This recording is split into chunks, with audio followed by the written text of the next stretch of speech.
ये है वादी किद्रोन, यरूशलेम के कल्ब में वाक़ एक संगलाह घाटी। ये वादी हनूम के जनूबी दामन पर कोहे सयून के बिलमुकाबिल वाक़ है, जहाँ से कदीम यरूशलेम की फसीलें, हज़रत दाऊद का मशहूर बुर्ज और दरवाज़ा याफा वाज़े तौर पर दिखाई देते हैं। ये मकाम बैतलहम और यरूशलेम के दरमियान कायम कदीम रास्ते के बिल्कुल करीब है। ये एक निहायत अहम शाहराह का संगम था जो कदीम इब्रानी कबाइल यहूदा और बिन्यामीन की सरजमीनों के दरमियान वाक़ था। अपनी जुग्राफियाई अहमियत के बाइस जो भी यरूशलेम और हज़रत दाऊद के शहर की तरफ आता उसे लाजमन इसी रास्ते से गुजरना पड़ता।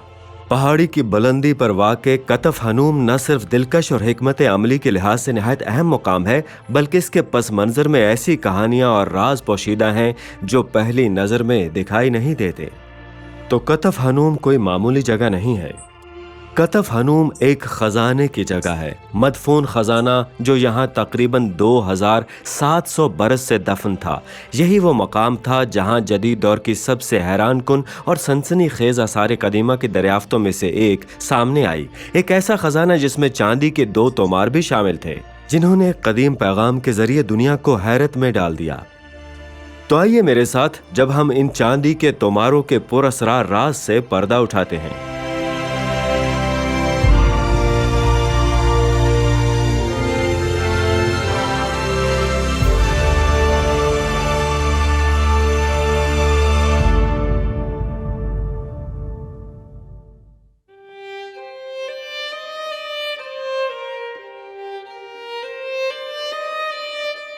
मैं एक ऐसे वक्त और ऐसी जगह पैदा हुआ जहां किसी को भी पैदा नहीं होना चाहिए था।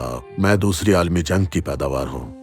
मेरी पैदाइश हंगरी बुदापेस्ट के यहूदी गेटो में हुई, जहां किसी को जन्म नहीं लेना चाहिए था। तो 1945 में जनवरी के महीने में रूसी फौज ने बुदापेस्ट के गेटो में दाखिल होकर हमें आज़ाद कर दिया, और उस लम्हे से मैं एक आज़ाद इंसान हूँ, जिंदा हूँ। मेरा अंदाजा है कि मेरे और मौत के दरमियान जो हिरासती कैंपों में मेरा इंतजार कर रही थी, सिर्फ एक हफ्ते का फासला रह गया था। जंग अपने इख्तिताम को पहुंच रही थी। जर्मन फौज मुकम्मल इंतशार का शिकार थी। तो शायद इस इंतशारी कैफियत की वजह से वो हमारे बारे में भूल ही गए। मेरी जिंदगी का मुझ पर कर्ज है रेड आर्मी की तरफ से और जोसेफ स्टालिन की तरफ से। ये एक पेचीदा हकीकत है। बहुत से लोग उसे अपनी मौत का जिम्मेदार समझते हैं, मगर मैं अपनी जिंदगी का। डॉक्टर गैब्रियल बरकाई हंगरी के बुदापेस्ट गेटो में उस वक्त पैदा हुए जब नाजी अफवाज ने मुल्क पर कब्जा किया था। सन 1950 में वो अपने खानदान के साथ इसराइल मुंतकिल हो गए। जल्द ही उन्होंने अपने नए वतन की तारीख और आसार कदीमा में गहरी दिलचस्पी लेना शुरू कर दी।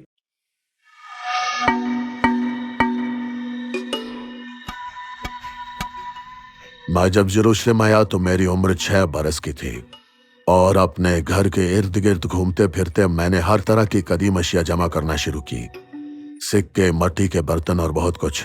और मैं अक्सर सोचा करता कि वो कौन लोग होंगे जिन्होंने ये पीछे छोड़े। तो मैंने अपने वालिद को मजबूर किया कि वो मेरे लिए आसार कदीमा पर किताबें खरीदें, और फिर ये बात बिल्कुल वाज़ेह हो गई कि अगला कदम यही होगा कि फ़ौजी खिदमत मुकम्मल करने के बाद मैं बाकायदा तौर पर आसार कदीमा की तालीम हासिल करूँगा।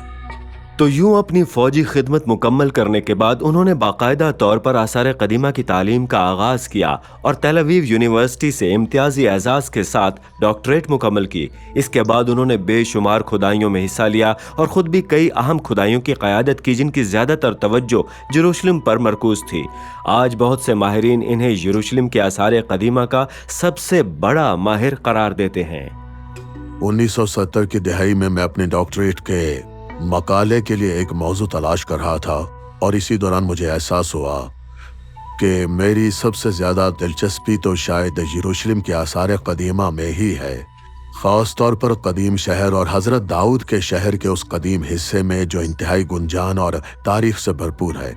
इस मौजू पर हज़ारों मज़ामीन लिखे जा चुके थे और दर्जनों माहिरीन वहाँ खुदाइयों में मसरूफ़ थे, मैं ना तो किसी के काम में मदाखलत करना चाहता था और न ये चाहता था कि कोई मेरे काम में मदाखलत करे। इसलिए मैंने शहर के मुज़ाफ़ाती इलाकों की सरगर्मियों की तरफ तवज्जो दी। वो सरगर्मियाँ जो शहर के साथ जुड़ी होती हैं उस पर इन्हिसार करती हैं, मगर खुद शहर की हदूद से बाहर वक़ूअ पज़ीर होती हैं। तो मैंने शहर से बाहर होने वाली तमाम इंसानी सरगर्मियों का नक्शा बनाने की कोशिश की और मैंने खुद को कदीम लोगों की जगह रखा और इस तरह से सोचा कि अगर मैं उनकी जगह पर होता तो मैं कौन सा काम कहाँ और कैसे करता। मैं पत्थर निकालने का काम कहाँ करता, तदफीन कहाँ होती, बड़े अवामी इज्तिमात कहाँ होते, और ऐसी बहुत सारी सरगर्मियों पर गौर किया कि जिनके होने के लिए गुंजान आबाद शहर में शायद मुनासिब जगह मौजूद ना होती। चुनाचे नजरी तौर पर नक्शे पर गौर करते हुए मैं इस नतीजे पर पहुंचा कि यह मकाम इन तमाम सरगर्मियों के लिए निहायत मौजू हो सकता है। डॉक्टर गाब्रियल बरकाय, जिन्हें उनके दोस्त गार भी कहते हैं, तवील अरसे से कतफ हनूम में दिलचस्पी रखते हैं। उन्होंने सेंट एंड्रयूज स्कॉटिश चर्च के बिल्कुल नीचे इस मकाम का जायजा लिया और यहाँ से टूटे हुए मिट्टी के बर्तनों के टुकड़े जमा किए। तहकीक से मालूम हुआ कि ये बर्तन कदीम इसराइली बादशाहों यानी अहद अतीक के ज़माने से ताल्लुक़ रखते हैं। इस दरियाफ्त ने उन्हें यकीन दिलाया कि यह संगलाख टीला अपने अंदर सदियों से पोशीदा राज छुपाए हो सकता है। सन 1979 में गैब्रियल बारकाय ने फैसला किया कि अब इस मकाम पर बाकायदा खुदाई का आगाज करने का वक्त आ गया है, लेकिन उनके पास वसाइल निहायत महदूद थे। इसी वजह से वो सिर्फ 12 और 13 साल के चंद नौ उम्र मददगारों पर मुश्तमिल एक छोटी सी टीम ही तश्कील दे सके।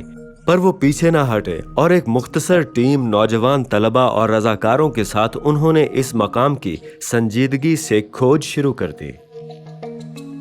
तो खुदाई का आगाज हो चुका था और सिर्फ पहले ही 3 दिनों में एक तदफीनी गार तक वो पहुंच गए।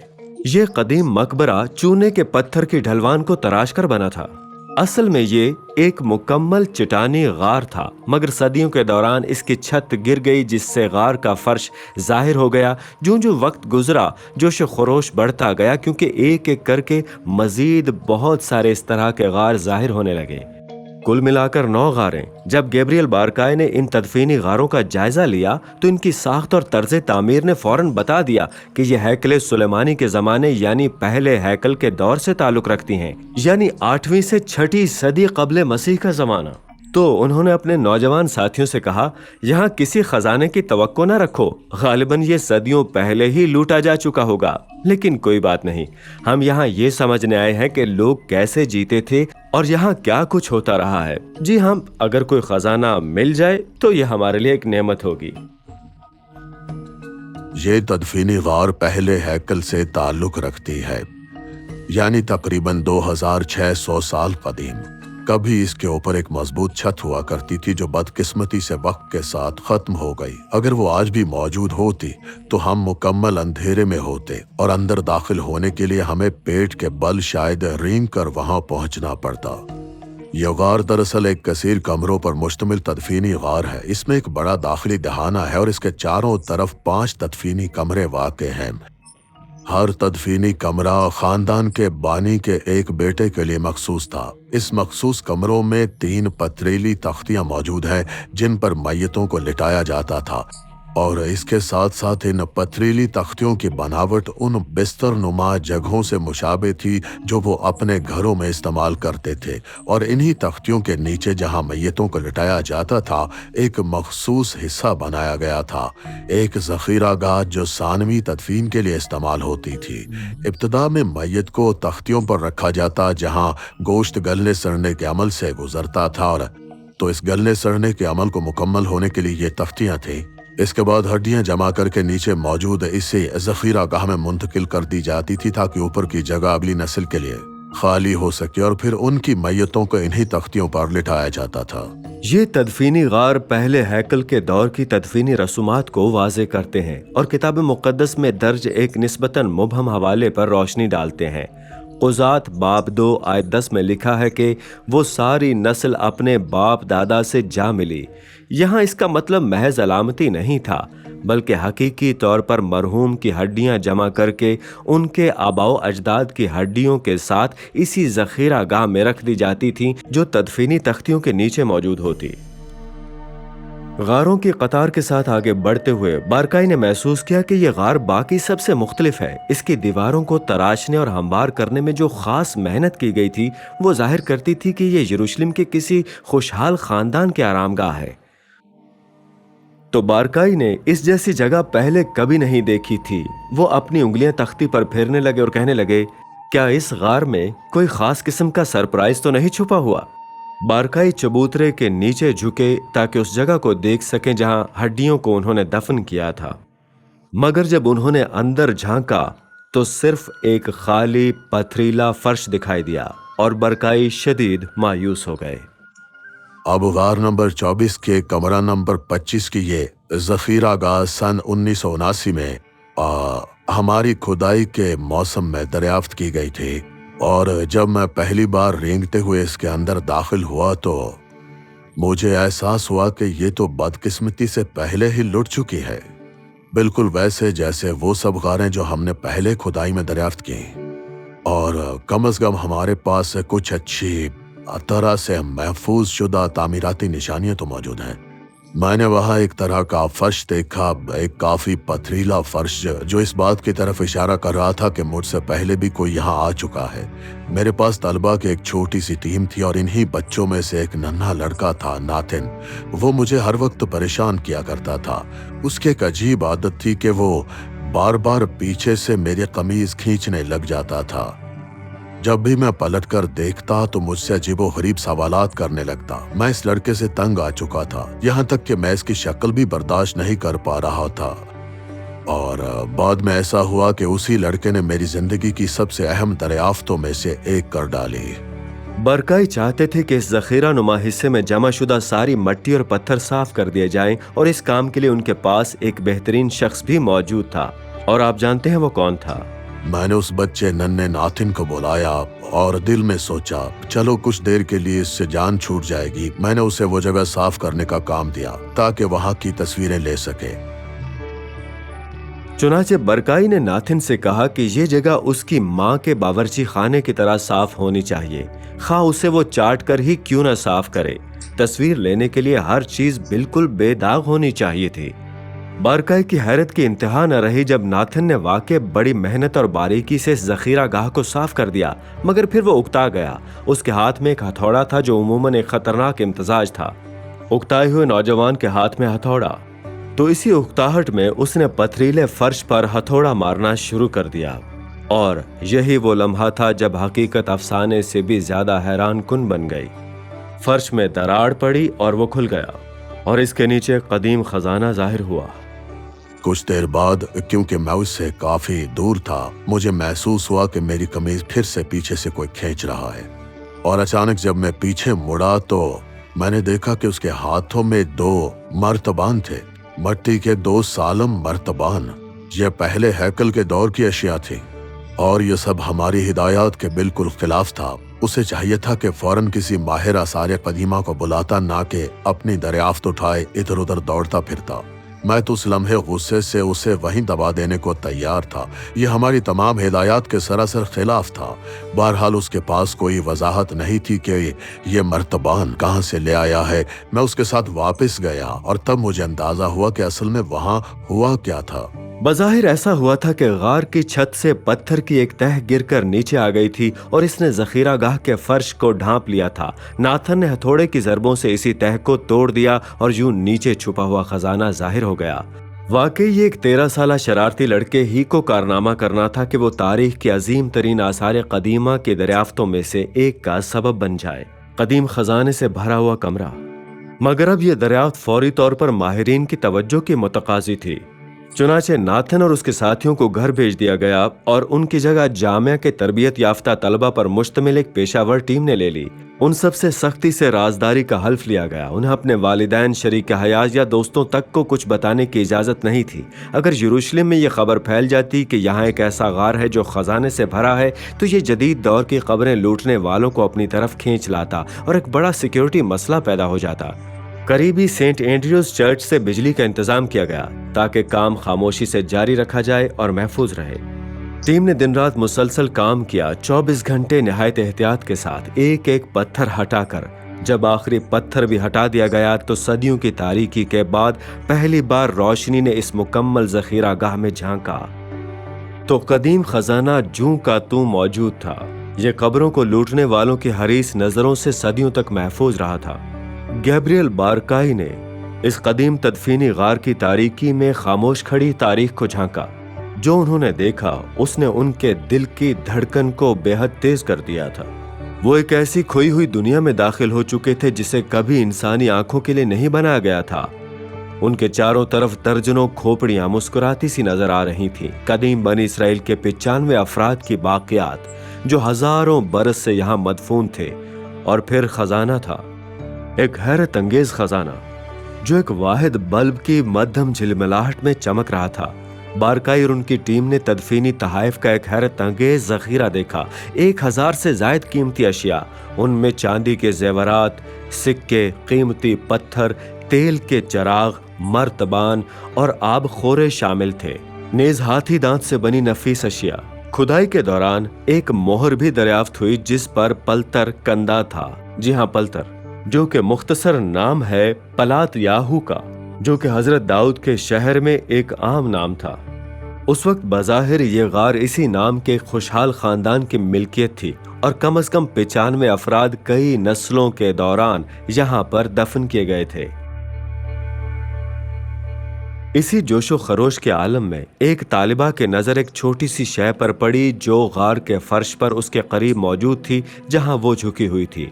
उसने फौरन बारकाई की तवज्जो उस सुरमई माइल बनफशी रंग की चीज की तरफ दिलाई जो फर्श पर पड़ी हुई थी। वो बज़ाहिर किसी सिगरेट की तरह दिखाई देता था, मगर इसका रंग जंग आलूद चांदी जैसा था। जब बारकाई ने इस छोटी शय का बगौर जायजा लिया तो उन्होंने इसे फौरन पहचान लिया। ये एक तावीज है, चांदी की एक बारीक पट्टी जो लपेटकर एक नन्हे तोमार की शक्ल में एक तावीज की सूरत थी। बारकाई ने अंदाजा लगाया कि यह दरअसल एक लटकन था और यह शायद उन इसराइलियों में से एक की गर्दन में लटकता होगा जो यहाँ गार में दफन है। बाद में जब सदियों के दौरान फर्श पर जमा होने वाली मिट्टी को छाना गया तो एक और तावीज, दूसरा इससे भी छोटा चांदी का तोमार इसी गार से दरियाफ्त हुआ। सबसे बड़ा तोमार तकरीबन 2 सेंटीमीटर लंबा और 1 सेंटीमीटर कुतर का था, जबकि दूसरा इसके मुकाबले में तकरीबन निस्फ साइज का था। ये यरूशलेम में दरियाफ्त होने वाला पहला हैकल के दौर 8वें से 6ठी सदी कबल मसीह का पहला और वाहिद मुकम्मल तौर पर महफूज तदफीनी जखीरा साबित हुआ। कब्र से मिलने वाली तकरीबन 1000 अशिया में से चांदी के तोमार खास तौर पर बारकाई की तवज्जो का मरकज से बन गए। उन्हें पूरा यकीन था कि इन पर कोई न कोई तहरीर मौजूद है। वो इस बारे में बिल्कुल मुतमईन थे, मगर ये इतने नाजुक थे कि इन्हें खोला ही ना जा सका। पूरे 2.5 साल तक डॉक्टर बारकाई इन चांदी के तोमारों को खोलने का कोई रास्ता ही ढूंढते रह गए और बिलाखिर इन्हें बरतानिया की यूनिवर्सिटी ऑफ लीड्स के माहिरीन के पास भेज दिया गया। वो कदीम नवादरात की बहाली और धातों के माहिरीन में शुमार होते थे, खास तौर पर ऐसे निहायत नाजुक काम के लिए। मगर बरतानवी माहिरीन ने यह महसूस किया कि तोमारों को खोलने में इन्हें नुकसान पहुंच सकता है, इसलिए उन्होंने इस पर काम करने से इनकार कर दिया। तो इन्हें तबाह होने के खतरे से दो चार होकर उन्होंने ये वापस भेज दिए। बादज़ा ये तोमार जर्मनी भेजे गए, जहां उम्मीद थी कि शायद कोई और माहिर इस पेचीदा मसले का हल निकाल सके। जर्मनी की तजर्बा गाह ने भी इसकी माजरत कर ली और तोमार वापस इसराइल भेज दिए गए। कोई भी इन पर हाथ डालने को तैयार नहीं था। वो हद से ज्यादा नाजुक और कमजोर हो चुके थे और खतरा बहुत बड़ा था। ऐसी अशिया को खोलने या इनको फैलाने का दुनिया में पहले कोई तजर्बा मौजूद नहीं था और कुदरती तौर पर इस मामले से निमटने की मद में जहन में यही ख्याल आया कि क्योंकि ये चांदी से बने हुए हैं तो क्यों ना इन्हें गर्म करके खोला जाए, जिससे ये पहले नरम होंगे और उससे शायद ये खुल पाए। मगर वही हुआ जिसका डर था। यह तरीका नुकसानदेह ही साबित हुआ। इसी कोशिश में तोमार के कुछ हिस्से जाया भी हो गए। पूरे 3 साल तक इन तोमारों का राज पूरी दुनिया से छुपा ही रहा। बारकाई बेहद मायूस हो गए। उन्हें खौफ था कि इन तोमारों का राज सारी जिंदगी छुपा ही न रहे। बिल आखिर इन्हें इसराइली म्यूजियम की तजर्बा गाहों में भेजा गया, जहां एक नई उम्मीद के साथ इन पर काम शुरू हुआ। जोसेफ डोशिमश को यह जिम्मेदारी सौंपी गई कि वो इन तोमारों को खोलने का कोई तरीका तलाश करें। यह एक निहायत नाजुक और बेहद बड़ा काम था। शेमिश ने हर मुमकिन तरीके पर गौर किया और बिल आखिर एक नया और इख्तराई हल पेश किया। उन्होंने सबसे बड़े तोमार को एक खास तेजाबी महलूल में भिगोया ताकि हजारों बरस की जंग आलूद तह को हटाया जा सके। फिर इसकी बैरूनी सतह पर निहायत एहतियात से खास मादा लगाया गया ताकि इसे मजबूती मिले और वो टूटने से महफूज रहे। जब वो खुश्क हुआ तो शफाफ और लचकदार बन गया। इसके बाद शेमश ने पहली तह को निहायत एहतियात से खोला। तह ब तह कई महीनों तक वो मिलीमीटर ब मिलीमीटर यही अमल दोहराते रहे। दोनों तोमार निहायत एहतियात से खोले गए। बड़े तोमार की चौड़ाई तकरीबन 2 सेंटीमीटर और लंबाई तकरीबन 10 सेंटीमीटर थी। ये खालिस चांदी से बना हुआ था। बेताबी के आलम में बारकाई ने बड़े तोमार को खुर्दबीन के नीचे रखा और जब उन्होंने गौर किया तो उनकी हैरत का कोई ठिकाना न रहा। आंखें सुकेड़कर उन्होंने लेंस के अंदर झांका तो कदीम इब्रानी हुरूफ के मध्यम नकूश देखकर वो जोश से पुकार उठे। और अब असल चैलेंज ये था कि इस तहरीर को कैसे पढ़ा जाए।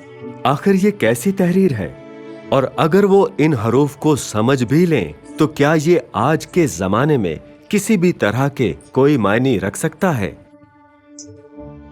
मैंने सबसे पहले एक लफ्ज पहचाना जिसे मैंने फौरन वहीं समझ लिया और वो था खुदा ताला का नाम युद है वाव है, जिसे अंग्रेजी में यहोवा भी कहा जाता है। और जहां भी अंग्रेजी किताब मुकद्दस में लॉर्ड लिखा आता है, इब्रानी असल मतन में यही नाम मौजूद होता है। मगर यह काफी न था कि मुकम्मल पैगाम समझा जा सके और चांदी के तोमारों का भेद खुल सके। ताहम अब वो पहले से कहीं ज्यादा पुरअज़्म थे कि जान सके इन पर क्या लिखा है। अब वो इन तोमारों की तहरीर को पढ़ने के लिए बहुत पुरुम्मीद थे। उन्हें हर हाल में इस पैगाम को दरियाफ्त करना ही था। बरस गुजरते गए। फिर सन 1988 में वो तोमार कतफ़े हनूम से मिलने वाले दूसरे खजानों के साथ ये तोमार भी एक नुमाइश की तैयारी के सिलसिले में इसराइल म्यूजियम के हवाले किए गए, जो चंद माह बाद मुनाक़द होना थी। कदीम रस्म अल ख़त की माहिर एडा यारदीनी ने तोमारों पर एक ऐसी चीज़ देखी जो बरकाई और दूसरे लोग पहले न देख सके थे। जब उन्होंने तोमारों का बारीक बीनी से जायजा लिया तो दरियाफ्त किया कि खुदा ताला का नाम दोनों तोमारों पर 3 मुसलसल सत्रों में 3 मरतबा लिखा हुआ है। इन नई मालूमात से फायदा उठाते हुए उन्होंने अपने एक दोस्त से मदद तलब की जो एक निहायत दीनदार यहूदी था। उसे इब्रानी सहाइफ तकरीबन जुबानी ही याद थे। उस दोस्त ने पूछा, क्या तुम कहानत की बरकत को जानती हो? क्योंकि सहाइफ में सिर्फ वही एक मकाम है जहां खुदा ताला का नाम इस तरह से 3 मरतबा आता है। यही वो सुराग था जिसने चांदी के तोमारों का भेद आखिरकार खोल ही दिया। यारदीनी ने जल्द ही तोमारों पर कंदा बाकी अल्फाज भी पढ़ लिए। वो तकरीबन लफ्ज़ ब लफ्ज़ वही कहानत की बरकत थी जो गिनती बाब 6 आयात 24 था 26 में मिलती है। ये वो अल्फाज थे जो हज़रत मूसा खुदा ताला की तरफ से लाए थे, हज़रत हारून और उनके बेटों को दिए ताकि वो लोगों को बरकत दें। इमाम आज़म हर रोज़ बनी इसराइल पर यह दुआ पढ़ता था, खुदावन ताला तुझे बरकत दे और तेरी हिफाजत करे। खुदावन ताला अपना चेहरा तुझ पर रोशन करे, तुझ पर मेहरबान हो। खुदावन ताला अपना रुख तेरी तरफ करे और तुझे सलामती अता फरमाए। तो ये कहानत की बरकत के हूबहू अल्फाज ही थे। ये बरकत सबसे पहले तो निहायत खूबसूरत है। इसकी जुबान बेहद दिलकश है। इब्रानी जुबान में इसका हुस्न बेहद नुमाया है जो अक्सर तराजुम में खो जाता है। ये खुदा ताला की बरकत से शुरू होती है और लफ्ज़ शालोम पर ख़त्म होती है। शालोम ऐसा लफ्ज़ जिसके मानी महज अमन नहीं बल्कि तकमील और हम आहंगी और पूरी तख्लीक के दरमियान कामिल तवाज़ुन है। आज के ज़माने में हम इसे अमूमन सलामती या अमन के तौर पर समझते हैं, मगर इसका मफ़हूम इससे कहीं ज़्यादा गहरा है। दरअसल ये हर ईमान रखने वाले की आरज़ुओं की एक मेराज की तरह से है, एक ऐसी हालत जहां सब कुछ दुरुस्त और मुकम्मल हो। यही वजह है कि ये लफ्ज़ आज भी यहूदी और मसीही इबादत में मुसलसल इस्तेमाल होता है और बड़ी मजहबी ईदों के मौके पर यह यरूशलेम में यहाँ हैकल की दीवार के पास एक अजीम अवामी इज्तिमा में पढ़ी जाती है और ये अवामी तकरीबात में भी इस्तेमाल होती है, जैसे अमेरिका के सदूर की हर्फ बरदारी की तकरीबात में। तो कहानत की ये बरकत यहूदी बाप अपने बेटों और बेटियों को सबत की शाम उस वक्त देते हैं जब वो सबत का इस्तकबाल करके घर वापस आते हैं। ये दरअसल वो पहले इब्रानी अल्फाज हैं जो मुझे अपने बचपन से याद है और इसी तरह बहुत से और लोगों को भी होंगे। یہ دراصل وہ پہلے الفاظ ہیں جس سے میرے والد مجھے میرے بچپن میں دعا دیا کرتے تھے۔ میرے لیے گویا یہ ایک دائرہ مکمل ہونے کے مترادف ہے، یعنی جہاں سے میرا بچپن شروع ہوا وہیں پر میرا بڑھاپا ختم ہو رہا ہے۔ یہ متن نہایت ہی خوبصورت متن ہے، اور اس کے علاوہ ذاتی طور پر بھی یہ میرے لیے بہت اہمیت کا حامل ہے۔ چاندی کے توماروں میں اب تک دریافت ہونے والی کتاب مقدس کی سب سے قدیم عبارت موجود ہے۔ جب قدیم کاتب نے تقریباً 2700 برس پہلے یہ الفاظ کندہ کیے، اس وقت حضرت یرمیہ ابھی تک زندہ تھے، حضرت سلیمان کا ہیکل ابھی قائم تھا، اور بادشاہ داؤد کی نسل تخت پر بیٹھی ہوئی تھی۔ بحر مردار کے تومار ابھی بھی مزید 400 برس بعد لکھے جانے تھے۔ جب سن 1947 میں بحر مردار کے تومار دریافت ہوئے تو اس وقت تک عبرانی کتاب مقدس کی سب سے قدیم تحریری نقول سمجھے جاتے تھے۔ وہ موجودہ دستیاب مخطوطات سے 1000 برس زیادہ قدیم تھے، مگر اب چاندی کی یہ تومار ان سے بھی 400 برس زیادہ پرانے ثابت ہوئے، تو یہ کہیں زیادہ اہم تھے۔ اور حیرت انگیز بات یہ ہے، اگرچہ یہ 2700 سال پہلے لکھے گئے تھے، مگر ان کے الفاظ تقریباً وہی ہیں جو کہ آج ہماری کتاب مقدس میں پائے جاتے ہیں۔ یہ ایک حیران کن حقیقت ہے کہ 2500 برس سے زیادہ عرصے تک ہاتھ در ہاتھ نقل ہونے کے باوجود آج کے دن تک اس متن میں کوئی غلطی داخل نہیں ہوئی۔ یہ اس بات کی نشاندہی کرتا ہے کہ صدیوں بلکہ ہزاروں برسوں کے دوران کتاب مقدس کی منتقلی نہایت حفاظت اور درستگی کے ساتھ ہوئی۔ چاندی کے توماروں کی دریافت بر وقت یاد دہانی ہے کہ ہم آج جس کتاب مقدس کو اپنے پاس رکھتے ہیں اس کی صحت اور درستی پر ہم بھروسہ کر سکتے ہیں۔ شاید چاندی کی یہ تومار ماضی بعید سے ہم سب کے لیے خاص پیغام لاتے ہیں۔ دیکھیے، کہانت کی یہ برکت وہ واحد دعا ہے جو خدا تعالیٰ نے خود اپنے لوگوں کے لیے لکھی۔ جی ہاں، چاندی کے توماروں پر کندہ یہ دعا واحد دعا ہے جو خدا تعالیٰ نے اپنے لوگوں کو برکت دینے کے لیے خود عطا فرمائی، اور اس میں آپ بھی شامل ہیں، بلکہ اس میں ہم سب شامل ہیں۔ یہ خدا تعالیٰ کی دعا ہے آپ کے لیے۔ در حقیقت اس برکت میں خدا تعالیٰ 6 مرتبہ آپ کا ذکر فرماتا ہے، اور اس کی برکت آپ کی زندگی کے ہر پہلو کو سمیٹے ہوئے ہے۔ وہ خوب جانتا ہے کہ آپ کو کیا چاہیے۔ وہ چاہتا ہے کہ یہ نعمتیں آپ پر نازل فرمائے۔ خداوند تعالیٰ تجھے برکت دے، یعنی بھلائی اور خوشحالی، اور تیری حفاظت کرے، یعنی نگہبانی اور تحفظ۔ خداوند تعالیٰ اپنا چہرہ تجھ پر روشن کرے، یعنی روشن راہ، اور تجھ پر مہربان ہو، یعنی اس کا بے سبب فضل۔ خداوند تعالیٰ اپنا رخ تیری طرف کرے، یعنی محبت اور شفقت، اور تجھے سلامتی عطا فرمائے، یعنی پرامن زندگی، باطنی سکون اور خوشی۔ یہ قدیم برکت ہے خدا تعالیٰ کی آپ کے لیے دعا، جو اس کی اس چاہت کو ظاہر کرتا ہے کہ وہ آپ کو خوشحالی، حفاظت اور روشن راہ اور بے سبب فضل عطا کرنا چاہتا ہے۔ وہ آپ کو فضل، محبت اور باطنی سکون عطا کرنا چاہتا ہے۔ یہ دراصل آپ کے لیے خدا کی بنیادی خواہشات کا اظہار ہے، اور یہ کتنی حیرت انگیز بات ہے کہ جو پیغام چاندی کے ان توماروں پر نقش کیا گیا تھا وہی آج ہمارے دلوں پر بھی ثبت ہو سکتا ہے۔ ہزاروں سال پرانا یہ پیغام آج بھی اپنی معنویت میں مکمل، تازہ اور نہایت موزوں ہے۔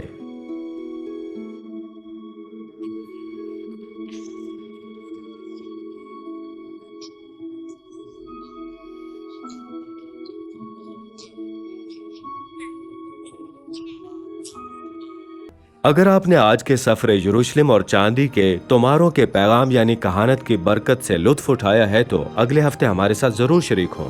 مجھے امید ہے کہ آپ کو اگلے ہفتے اور بھی مزہ آئے گا جب ہم زندگی کے ایک اور سفر کو مل کر طے کریں گے۔